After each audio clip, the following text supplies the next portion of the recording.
So what do you say after saying hello is very important. നിങ്ങൾക്ക് നല്ല കോസ്റ്റ്യൂമൊക്കെ ഇട്ടിട്ട് നല്ല കോൺഫിഡൻസിനെ ഫേക്ക് ചെയ്തിട്ട് എത്ര സമയം മുന്നോട്ട് പോകാൻ പറ്റും? ചെറുപ്പം തൊട്ടേ വരുന്ന കുറേ ശീലങ്ങളും ഇങ്ങനെയൊക്കെ പറയാറുണ്ട്. ശീലങ്ങൾക്ക് അടിമയാണ് മനുഷ്യൻ, അല്ലെങ്കിൽ ചുട്ടയിലെ ശീലം ചുടല വരെ. മാറ്റങ്ങൾക്ക് കഴിയാത്ത, അല്ലെങ്കിൽ എനിക്ക് മാറ്റാൻ കഴിയുന്നില്ല, ഞാൻ കുറേ നാൾ കൊണ്ട് ശ്രമിക്കുന്നു, എന്നെ കൊണ്ട് കഴിയുന്നില്ല എന്നൊക്കെ ഇങ്ങനെ പലരും പറയാറുണ്ട്. അപ്പോൾ ഈ മനുഷ്യനെ ഒന്ന് കഴിഞ്ഞ് മറ്റേലേക്ക്, ഒരു കുരങ്ങനെ പോലെ ഒരു ജില്ലയിൽ നിന്ന് മറ്റേ ജില്ലയിലേക്ക് ഇങ്ങനെ ചാടാൻ പ്രേരിപ്പിക്കുന്നത് എന്താണ്? അയാൾ ക്യാരി ചെയ്യുന്നൊരു വിശ്വാസം, you are okay only if you are doing new things. പുതിയ പുതിയ കാര്യങ്ങൾ ചെയ്യുന്നുണ്ടെങ്കിൽ മാത്രമാണ് നീ ഓക്കെ ആയിട്ടുള്ളത്. അതുപോലെ നമ്മളെ മനസ്സിനെ നമ്മൾ എങ്ങനെയാണ് കാണുക? ഏത് കണ്ണാടിയിലാണ് നമ്മളെ മനസ്സിനെ ഒന്ന് കാണാൻ സാധിക്കുക? ഇന്റേണൽ പ്രോസസ്സ് തീർച്ചയായിട്ടും നമ്മളെ ബിസിനസ്സിനെ എഫക്റ്റ് ചെയ്യും. ഇപ്പോൾ ഞാൻ ഒരാളോട് ഇങ്ങനെ സംസാരിച്ച ഒരു അനുഭവം ഉണ്ട്. അദ്ദേഹത്തിൻ്റെ കൺസെൻറ്റോട് കൂടിയാണ് ഞാനിത് ഷെയർ ചെയ്യുന്നത്. ഇദ്ദേഹം നല്ല ബിസിനസ്മാനാണ്. കഴിഞ്ഞൊരു 10 വർഷമായിട്ട് ഒരു ബിസിനസ്സിൻ്റെ പിറകിലാണുള്ളത്. എക്സ്പ്ലോർ ചെയ്തുകൊണ്ടിരിക്കലാണ് സക്സസ് എന്ന മനുഷ്യൻ മനസ്സിലാക്കുകയാണ്. ഹായ്. ശരിക്കും ഏതൊരു പൊസിഷനിലാണെങ്കിലും ഇവരുടെ ഒരു പേഴ്സണാലിറ്റി ഡെവലപ്മെൻ്റ് ഉണ്ടല്ലോ. നമ്മൾ നോർമലി പേഴ്സണാലിറ്റി ഡെവലപ്മെൻ്റ് എന്ന് കണ്ടു കഴിഞ്ഞാൽ എങ്ങനെ ഡ്രസ്സ് ചെയ്യാം, എങ്ങനെ സംസാരിക്കാം, എങ്ങനെ കോൺഫിഡൻ്റ് ആകാം, അപ്പോൾ അതിന് കുറച്ച് പോസ്റ്റേഴ്സും കാര്യങ്ങളൊക്കെ വെച്ചിട്ടുള്ള ട്രെയിനിങ്ങുകളാണ് പൊതുവേ നടക്കാറുള്ളത്. ഒരുപാട് ഭയങ്കര ഫീസൊക്കെ വാങ്ങിയിട്ട് നമ്മൾ ചെയ്യാറുണ്ട്. പക്ഷെ പൊതുവെ ഇപ്പോൾ എനിക്കിപ്പം സുഹേൽ സംസാരിച്ചെന്ന് എനിക്ക് മനസ്സിലായൊരു സംഗതി എന്താണെന്ന് വെച്ച് കഴിഞ്ഞാൽ, പേഴ്സണാലിറ്റി ഭയങ്കരമായിട്ട് റിഫ്ലക്റ്റ് ചെയ്യുന്നുണ്ട്. ഈ പേഴ്സണാലിറ്റി, ഈഗോ എന്ന് പറയുന്നത് കോസ്റ്റ്യൂമിൽ കൂടി മാറുന്നൊരു സംഗതി അല്ലല്ലോ. ഉള്ളിലുള്ള ഈഗോയെ മറച്ചു വെച്ചിട്ട് കോട്ടിട്ടിട്ട് വന്നു കഴിഞ്ഞാലും പുറത്തേക്ക് വരുന്നത് ഈഗോ തന്നെ ആയിരിക്കുമല്ലോ. അപ്പോൾ ഈ പേഴ്സണാലിറ്റി ലീഡർഷിപ്പ് റോളിലിരിക്കുമ്പോൾ, അല്ലെങ്കിൽ ഒരു സെയിൽസ്മാനിലാണെങ്കിലും, അതിനെ എങ്ങനെയാണ് നമുക്ക് കണക്ട് ചെയ്തിട്ട് ഡെവലപ്പ് ചെയ്യാൻ കഴിയുക? So what do you say after saying hello is very important. നിങ്ങൾക്ക് നല്ല കോസ്റ്റ്യൂമൊക്കെ ഇട്ടിട്ട് നല്ല കോൺഫിഡൻസിനെ ഫേക്ക് ചെയ്തിട്ട് എത്ര സമയം മുന്നോട്ട് പോകാൻ പറ്റും? അത് നിങ്ങൾക്ക് ഹലോ എന്ന് പറയുന്നത് വരെ, ഞാൻ പറയുന്ന ഒരു ഹലോ എന്നൊരു വാക്കല്ല, ഒരു ഇനീഷ്യലി ഉണ്ടാവുന്ന നിങ്ങളുടെ ഒരു അഭിസംബോധനയും നിങ്ങളെ തന്നെ നിങ്ങൾ പ്രസന്റ് ചെയ്യുന്നത് വരെ മാത്രമേ നിങ്ങളുടെ കോസ്റ്റ്യൂം ഇട്ട പേഴ്സണാലിറ്റിയെ ഏറ്റവും മനോഹരമായി മറ്റൊരാളുടെ മുന്നിൽ നിങ്ങൾക്ക് വെക്കാൻ സാധിക്കുള്ളൂ. അത് കഴിഞ്ഞാൽ നിങ്ങൾ പോലും അറിയാതെ നിങ്ങളുടെ ഇന്റേണൽ പ്രോസസ്സ് അവിടെ ഇങ്ങനെ വർക്കായിക്കൊണ്ടിരിക്കും. അപ്പോൾ പേഴ്സണാലിറ്റി എന്ന് പറയുന്നത് ഇറ്റ്സ് എ ഡീപ്പ് വർക്ക്. നമ്മളിങ്ങനെ ആളുകളെ കാണുമ്പോൾ ചിരിക്കുകയും നന്നായി കോസ്റ്റ്യൂം ഇടുകയും നല്ല രീതിയിൽ നമ്മൾ പ്രസൻറ്റ് ചെയ്യുകയും ചെയ്യുന്നത് ഒരു ഇംപ്രഷൻ ക്രിയേറ്റ് ചെയ്യാനാണ്. കാരണം പലപ്പോഴും ആളുകൾ കാണുന്ന ആദ്യത്തെ കുറച്ച് സെക്കൻഡ് കൊണ്ട് ഒരു മനുഷ്യനെ ജഡ്ജ് ചെയ്യാനുള്ള ഒരു സാധ്യതയുണ്ട്. അപ്പോൾ ആ ജഡ്ജ്മെന്റ് നമുക്ക് അനുകൂലമാക്കി തീർക്കാൻ വേണ്ടിയിട്ടാണ് നമ്മളുടെ ഈ കോസ്റ്റ്യൂംസിനെ, അതല്ലെങ്കിൽ ഇങ്ങനെയുള്ള പ്രസൻറ്റേഷനെ നമ്മൾ ഏറ്റവും ഇമ്പോർട്ടൻ്റ് ആയിട്ട് കാണുന്നത്. പക്ഷേ പിന്നെ അങ്ങോട്ടാണ് ആളുകൾ നമ്മളെ കൃത്യമായി വാല്യൂ ചെയ്യണോ വേണ്ടയോ എന്ന് തീരുമാനിക്കുന്നത്. അപ്പം നമ്മളെ ഇന്റേണൽ പ്രോസസ്സ് തീർച്ചയായിട്ടും നമ്മളെ ബിസിനസ്സിനെ എഫക്റ്റ് ചെയ്യും. ഇപ്പോൾ ഞാൻ ഒരാളോട് ഇങ്ങനെ സംസാരിച്ച ഒരു അനുഭവം ഉണ്ട്. അദ്ദേഹത്തിൻ്റെ കൺസെൻറ്റോട് കൂടിയാണ് ഞാനിത് ഷെയർ ചെയ്യുന്നത്. ഇദ്ദേഹം നല്ല ബിസിനസ്മാനാണ്. കഴിഞ്ഞൊരു 10 വർഷമായിട്ട് ഒരു ബിസിനസ്സിൻ്റെ പിറകിലാണുള്ളത്. നല്ല രീതിയിൽ അതിൽ എഫേർട്ട് ഇടുകയും അത് സക്സസ്ഫുൾ ആക്കുകയും ചെയ്തിട്ടുണ്ട്. ഒരു കുഴപ്പമില്ലാത്ത രൂപത്തിൽ അതങ്ങനെ മൂവ് ചെയ്യുന്നുണ്ട്. ഇയാളുടെ വലിയൊരു ആഗ്രഹമാണ് ഈ ബിസിനസ്സിനൊന്ന് സ്കെയിലപ്പ് ചെയ്യണമെന്ന്. നന്നായി സ്കെയിലപ്പ് ചെയ്യാനുള്ള പൊട്ടൻഷ്യലുള്ള ബിസിനസ്സാണ്. പക്ഷെ ഇത് അയാൾ ചെയ്യുന്നില്ല. ചെയ്യണം എന്നുള്ള ആഗ്രഹമുണ്ട്. എന്താ തടസ്സമായി നിൽക്കുന്നത്? ഫിനാൻസ് ആണോ? അല്ല. ടീമില്ലാത്തതാണോ? ഐഡിയ ഇല്ലാത്തതാണോ? ഇയാൾക്ക് ഇതിനുള്ള എനർജി ഇല്ലാത്തതാണോ? അല്ല. എല്ലാ കാര്യങ്ങളും ഉണ്ട്. പക്ഷേ എന്തുകൊണ്ടോ പറ്റുന്നില്ല. അപ്പം ഞാൻ ഇദ്ദേഹത്തോട് ഇങ്ങനെ സംസാരിച്ചു, നിങ്ങൾ ഈ ബിസിനസ്സിൻ്റെ സമയം കഴിഞ്ഞാൽ പിന്നെ നിങ്ങൾ എന്തിലൊക്കെയാണ് എൻഗേജ്ഡ് ആയി നിൽക്കുന്നത്? നിങ്ങൾക്കൊരു സന്തോഷം തരുന്ന, സമാധാനം തരുന്ന കാര്യം എന്താണ്? ഒന്ന്, ഇയാൾക്ക് ഫാമിലിയാണ്. ഫാമിലിയായിട്ട് സമയം സ്പെൻഡ് ചെയ്യുക എന്നുള്ളതാണ് ഇമ്പോർട്ടൻറ്റ്. അപ്പം ഞാനിങ്ങനെ ആലോചിച്ചൊരു കാര്യം, ഫാമിലി ആയിട്ട് ഒരു സമയം സ്പെൻഡ് ചെയ്യാൻ പറ്റാതെ പോകുമോ എന്ന് കരുതിയിട്ടാണോ ഇയാളിത് സ്കെയിലപ്പ് ചെയ്യാത്തത്? പക്ഷെ അത് മാത്രമല്ല, പിന്നെന്താ ചെയ്യുന്നതെന്ന് ചോദിച്ചപ്പോൾ അദ്ദേഹം പറഞ്ഞൊരു കാര്യം, ഞാൻ കുറേ ചാരിറ്റി വർക്കുകളിലൊക്കെ എങ്ങനെ ഇടപെടും. പലയിടത്തും ഇദ്ദേഹം നന്നായിട്ട് സാമ്പത്തികമായും സഹായിക്കും കേട്ടോ. കാര്യങ്ങൾ ചാരിറ്റിക്കും സേവന പ്രവർത്തനങ്ങൾക്കൊക്കെ സാമ്പത്തികമായും സഹായിക്കും, ഇദ്ദേഹത്തിൻ്റെ സമയം കൊണ്ടും സഹായിക്കും. അപ്പോൾ ഇതിങ്ങനെ പറഞ്ഞു വരുമ്പോൾ ഞാൻ അദ്ദേഹത്തോട് ചോദിച്ചു, നിങ്ങളിപ്പോൾ പോയിക്കൊണ്ടിരിക്കുന്ന നിങ്ങളുടെ ബിസിനസ്സിൽ, നിങ്ങൾ ചെയ്തുകൊണ്ടിരിക്കുന്ന കാര്യങ്ങളിൽ നിങ്ങൾക്ക് സംതൃപ്തി ഉണ്ടോ എന്ന് ചോദിച്ചപ്പം അദ്ദേഹം ഇങ്ങനെ താഴേക്ക് നോക്കിയിട്ടാണ് സംസാരിക്കുന്നത്. ഞങ്ങൾ ഈ സംസാരം ഇങ്ങനെ മുന്നോട്ട് പോയപ്പോൾ ഇയാളുടെ ഒരു കോർ ബിലീഫിനെ എനിക്ക് കാണാൻ പറ്റി.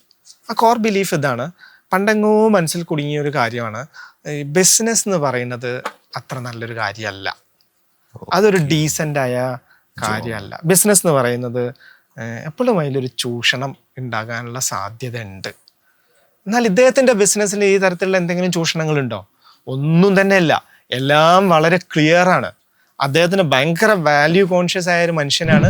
ആ വാല്യൂയിൽ നിന്നുകൊണ്ട് മാത്രമാണ് അയാൾ ബിസിനസ് ചെയ്യുന്നത്. പക്ഷെ ഉള്ളിൽ അയാൾ ക്യാരി ചെയ്യുന്ന ഒരു വിശ്വാസം എന്താണെന്ന് വെച്ച് കഴിഞ്ഞാൽ ബിസിനസ് അത്ര നല്ല കാര്യമല്ല. അപ്പം എന്തായിരിക്കും ഈ മനുഷ്യനെ പിറകോട്ട് വലിക്കുന്നത്? ഇയാളെ ബിസിനസ്സിനെ സ്കെയിലപ്പ് ചെയ്യാൻ, അതിനെ എക്സ്പാൻഡ് ചെയ്യുന്നതിന് അയാളെ തടയുന്നത് അയാൾ പോലും തിരിച്ചറിയാത്ത ഉള്ളിൽ അയാൾ ക്യാരി ചെയ്യുന്ന ഒരു ഗിൽറ്റാണ്. അത് അയാളുടെ ബിലീഫല്ല, ഇൻട്രോജക്റ്റഡ് ബിലീഫാണ്. എന്നാ ഇൻട്രോജക്റ്റഡ് ബിലീഫ്? നമ്മൾ മറ്റുള്ളവർ പറയുന്നത് കേട്ടിട്ടുള്ള മെസ്സേജുകളിൽ നമ്മൾ അറിയാതെ ഇൻഫ്ലുവൻസ്ഡ് ആയി പോവുകയും അൺകോൺഷ്യസ്ലി നമ്മളത് ക്യാരി ചെയ്യുകയും ചെയ്യുന്നു. അപ്പം ഞങ്ങൾ ഈ കോൺവെർസേഷൻ ഇങ്ങനെ മുന്നോട്ട് പോയപ്പോൾ ഈ വാല്യൂവിനെ നിലനിർത്തിക്കൊണ്ട് തന്നെ മനുഷ്യരെ സഹായിക്കണമെന്നുള്ള അയാളുടെ ബിലീഫിനെ നിലനിർത്തിക്കൊണ്ട് തന്നെ അയാൾക്ക് ഇതിനെ ഇൻറ്റഗ്രേറ്റ് ചെയ്തുകൊണ്ട് തന്നെ അയാളുടെ ബിസിനസ്സിനെ എങ്ങനെ എക്സ്പാൻഡ് ചെയ്യാം എന്നുള്ള ആലോചിച്ചപ്പോൾ അയാൾ വലിയ സമാധാനത്തിലാവുകയും അയാൾ പിറ്റേ ദിവസം തൊട്ട് വളരെ ആവേശത്തോടു കൂടി അയാളുടെ വർക്കുകളിലേക്ക് മൂവ് ചെയ്യുന്നത് കാണാൻ പറ്റി. അപ്പോൾ അയാളെ പിറകോട്ട് വലിക്കുന്ന കാര്യം എന്താണ്? അയാളുടെ ഇന്റേണൽ പ്രോസസ്സാണ്. വേറൊരു സുഹൃത്തുണ്ട് ഇതേപോലെ. ഇയാളുടെ പരിപാടി എന്താ വെച്ച് കഴിഞ്ഞാൽ അയാളെ സ്വയം വിശ്വസിക്കുന്ന ആം ആൻ ഇന്നോവേറ്റർ എന്നുള്ളതാണ്. എന്താ ഇന്നോവേറ്ററുടെ പരിപാടി? പല ബിസിനസ്സുകൾ അയാൾ സ്റ്റാർട്ട് ചെയ്തിട്ടുണ്ട്.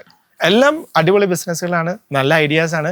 പക്ഷെ ഒരു ബിസിനസ് ഉണ്ടല്ലോ, അതിങ്ങനെ ബ്രേക്ക് ഈവൺ ആകാൻ തുടങ്ങുന്ന ആ മൊമെന്റിൽ അയാൾ അവിടുന്ന് മാറിക്കളയും. അയാൾ വേറെ ഒന്നിലേക്ക് പോകും.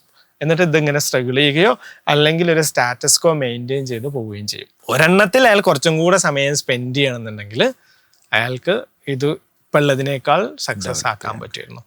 അപ്പോൾ ഈ മനുഷ്യനെ ഒന്ന് കഴിഞ്ഞ് മറ്റേലേക്ക്, ഒരു കുരങ്ങനെ പോലെ ഒരു ജില്ലയിൽ നിന്ന് മറ്റേ ജില്ലയിലേക്ക് ഇങ്ങനെ ചാടാൻ പ്രേരിപ്പിക്കുന്നത് എന്താണ്? അയാൾ ക്യാരി ചെയ്യുന്നൊരു വിശ്വാസം, you are okay only if you are doing new things. പുതിയ പുതിയ കാര്യങ്ങൾ ചെയ്യുന്നുണ്ടെങ്കിൽ മാത്രമാണ് നീ ഓക്കെ ആയിട്ടുള്ളത്. അപ്പം ഞങ്ങൾ ഇയാളുടെ ചെറുപ്പകാലമൊക്കെ ഇങ്ങനെ പറഞ്ഞപ്പോൾ വെറുതെ ഇരിക്കാനുള്ള ഒരു പെർമിഷൻ ഇയാൾക്ക് ഉണ്ടായിരുന്നില്ല.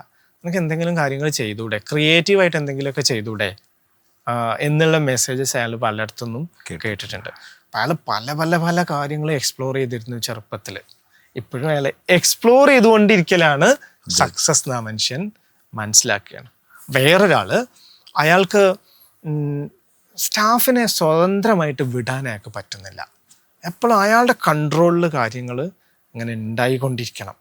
അയാൾക്ക് അറിയാം കേട്ടോ, ഇങ്ങനെ ചെയ്യാൻ പാടില്ല എന്നൊക്കെ അറിയാം, പക്ഷെ അതിനങ്ങ് പറ്റുന്നില്ല. അത് നമ്മൾ നേരത്തെ പറഞ്ഞ പോലെ ഇത് മൈക്രോ മാനേജിങ് ആണെന്നൊക്കെ അറിയാം, പക്ഷേ കൃത്യമായ ഒരു അപ്ഡേറ്റ് ഫീൽഡിൽ നിന്ന് അപ്പം കിട്ടിയില്ല എന്നുണ്ടെങ്കിൽ ഇയാൾക്കൊരു അസ്വസ്ഥതയാണ്. ഇതൊക്കെ ഒരു മനുഷ്യൻ്റെ ഇൻറ്റേർണൽ പ്രോസസ്സാണ്. ഈ ഇൻറ്റേർണൽ പ്രോസസ്സിൽ ഗ്രോത്ത് ഉണ്ടാകുമ്പോഴാണ് നമ്മൾ കുറച്ചും കൂടെ ഫ്രീ ആയിട്ട് മൂവ് ചെയ്യുക. അതിൽ നിന്നാണ് നമ്മളെ സക്സസ്സിനെ നമുക്ക് യാഥാർത്ഥ്യമാക്കാൻ സാധിക്കുക. അങ്ങനെയാണെങ്കിൽ ഇപ്പോൾ മനുഷ്യൻ്റെ പേഴ്സണാലിറ്റി, ആ പേഴ്സണാലിറ്റി ആണല്ലോ അവൻ്റെ വർക്ക് സ്പേസിലൊക്കെ റിഫ്ലക്റ്റ് ചെയ്യുന്നത്. അതെ. അപ്പോൾ ഈ മനുഷ്യൻ്റെ പേഴ്സണാലിറ്റിയെ നമ്മൾ കുറേ നാളുകൾ കൊണ്ട് ചെറുപ്പം തൊട്ടേ വരുന്ന കുറേ ശീലങ്ങളും ഇങ്ങനെയൊക്കെ പറയാറുണ്ട്. ശീലങ്ങൾക്ക് അടിമയാണ് മനുഷ്യൻ, അല്ലെങ്കിൽ ചുട്ടയിലെ ശീലം ചുടല വരെ, മാറ്റങ്ങൾക്ക് കഴിയാത്ത, അല്ലെങ്കിൽ എനിക്ക് മാറ്റാൻ കഴിയുന്നില്ല, ഞാൻ കുറേ നാൾ കൊണ്ട് ശ്രമിക്കുന്നു, എന്നെ കൊണ്ട് കഴിയുന്നില്ല എന്നൊക്കെ ഇങ്ങനെ പലരും പറയാറുണ്ട്.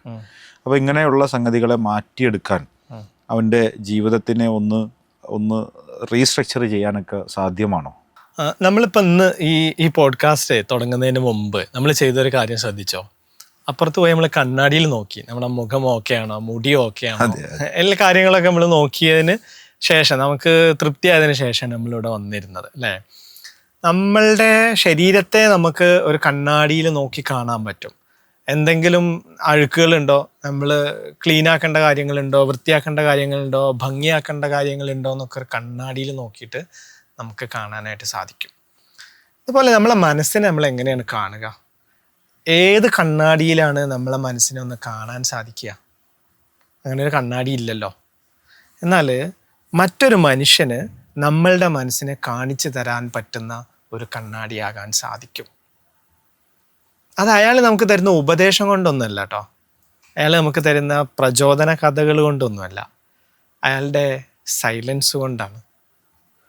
അയാളുടെ ലിസണിങ് കൊണ്ടാണ്.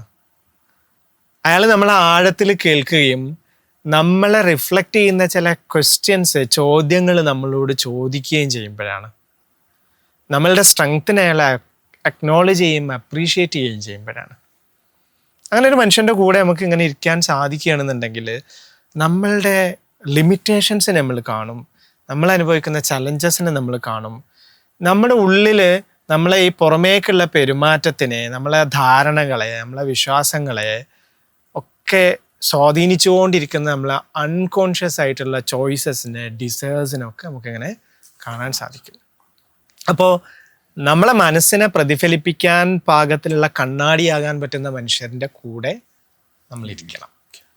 ആ ഇരിക്കുന്ന പ്രോസസ്സിനെ വിളിക്കുന്ന പേരാണ് കോച്ചിങ് എന്ന് പറയുന്നത്.